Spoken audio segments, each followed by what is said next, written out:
गुवाहाटी के बाद इस बार नौगांव शहर में तेंदुए का आतंक देखा जा रहा है। नौगांव के आमोला पट्टी में तेंदुए का खुला विचरण लोगों की चिंताएं बढ़ा रहा है।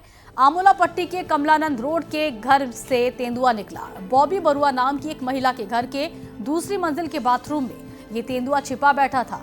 इससे पहले कि तेंदुए को ट्रैंकुलाइज किया जाता, लोगों की उत्सुकता के चलते ये तेंदुआ वहां से भाग गया। फिलहाल इलाके के लोगों को सतर्क रहने को कहा गया है।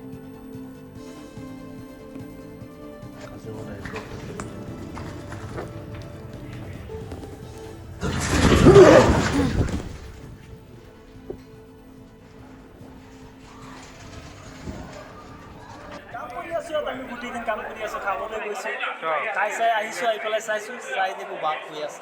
ক'ত শুই আছে? ওপৰত বাথৰুমৰ ভিতৰত। বাথৰুমৰ ভিতৰত এতিয়াও আছে নেকি? এতিয়াও আছে। ঘৰত মিস্ত্ৰীয়ে কাম কৰি আছিলে, তাত এটি বাঘ তাত কাম কৰি থকা মিস্ত্ৰীসমূহ দেখা পালে আৰু দেখা পোৱাৰ পিছত যেতিয়া আমি খবৰ পালোঁ, লগে লগে বন বিভাগক খবৰ দিয়া হ'ল। কিন্তু বন বিভাগক খবৰ দিয়াৰ সেইখিনি সময়তে বিভিন্ন মানুহ তাত আহিলে, মানুহে ভিৰ ভাৰ কৰিলেহি, মিডিয়াও আহিলে। মিডিয়াৰ কোনোবাই নিজৰ কেমেৰাটো ফ্লাছ মাৰি পেলাই বাঘটোৰ গালে মাৰি দিলে। তেতিয়াহ'লে বাঘটোৱে ভয় খাই পেলাই সেই ঠাইৰ পৰা জঁপিয়াই দিলে। এতিয়া কথাটো হৈছে কি যে বাঘ যেতিয়া ওলাইছে, এই বাঘটো ধৰাৰ কামটো বন বিভাগৰ ফালৰ পৰা ট্ৰেংকুলাইজাৰ টীম আমাৰ যিটো গুৱাহাটীত আছে, আমাৰ কাজিৰঙাত আছে, তাৰ পৰা আহি আছে। আমি ৰাইজক কৈছোঁ অকণ ধৈৰ্য ধৰক। কিন্তু মানুহৰ যিখিনি বাঘ চাবৰ কাৰণে যিখিনি মেলামুখী যিটো পৰিৱেশ, এনেকুৱা যেন ক'ৰবাত শ্বুটিং চলি আছে।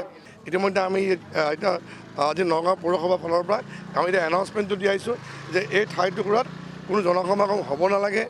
এইখিনি জেগাৰ ভিতৰত যিখিনি মানুহ আছে, ঘৰ মানে ভিতৰত থাকক, তেওঁলোকৰ যিখিনি কুকুৰ বা কিবা জীৱ জন্তু আছে তাতে ভিতৰত সোমাই ৰাখে। গতিকে এইখিনি বৰ্তমান অৱস্থা। কিন্তু বাঘটো ইতিমধ্যে যিটো বন বিভাগে বিচাৰ খোচাৰ কৰি আছে, যদি পাই যায় এইটো ভাল কথা, কিন্তু নহ'লে কিন্তু অকণমান অসুবিধা আছে।